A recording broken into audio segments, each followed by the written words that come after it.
զրուցակիցը փաստաբան Տիգրան Աթանեսյանն է։ Պարոն Աթանեսյան, այն կողմից մի վարքյան ես կանգնեմ, թե չէ։ Պարոն Աթանեսյան, օրինաչափությունը չխախտվեց փաստացի, էլի երկարաձգվեց, երբ ռիսկերը կպակասեն դատավորի համար։ Նորից եմ ասում, քաղաքական process-ը եւ դատավորը ձևական դեր է կատարում, այսինքն դատավորի որոշելիքը չէր։ Ենթադրում եմ, որ առկա քաղաքական իրավիճակի պատճառով է, որ երկարացրեցին, որտեղ Վերաքննիչ-Անկորուպցիոն դատարանի որոշումը հուշում էր, որ հնարավոր է եւ փոխվի, բայց երևի Արմենը ազատության մեջ այս իրավիճակում իմպիչմենտի եկեղեցու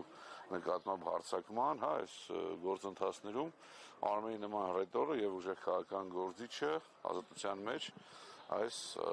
թուրքական իշխանությանը ձեռնտու չէր, հետեւաբար երկարացրեց։ Պարոն Աթանեսյան, վկաների մասին խոսենք, քանի վկա է մնացել, այսպես որոնց վրա չի կարող այլևս հիմնվել դատարանը որոշում կայացնել։ Դուք ընկնում եք ծուղակի մեջ, որոնք որ հեղինակել են այս քաղաքական հետապնդման հեղինակները։ Ինչ վկա, ինչի մասին վկա, ես բազմիցս ասել եմ, այս գործով վկա չկա, որտեղ չկա մեկը, որ ասի Արմեն Աշոտյանը ինչ-որ սխալ բան է արել։ Սրանք վկաներ չեն, ուղղակի ձևական մարդիկ են ու գրված են որպես վկա, պետք է չէ քրեական գործում լինեն վկաներ։ Ամեն դեպքում դատանը հղում է կատամ վկաների, մեղադրյալների վրա ազդեցություն ունենալու այդ հանգամանքին։ Դատարանը դատավոր Դոլմազյանը մարդ է, չէ՞, մտածում է վաղ իշխանություն փոխվել կա եւ ինքը ինչ-որ ձև պետք է արտարացնի։ Այն ամենը ինչ որ հիմա կատարվում է։ Եվ զուտ դրանով դրդված ինչ-որ բաներ է ասում։ Ինչ որ կատարվում է այս դատականիստերի դալիճում, իրավաբանության հետ կապ չունի։ Սա պարզապես մարդուն հետապնդում են իր քաղաքական հայացքների համար։ Նորից եմ ասում, գործով վկաներ չկան,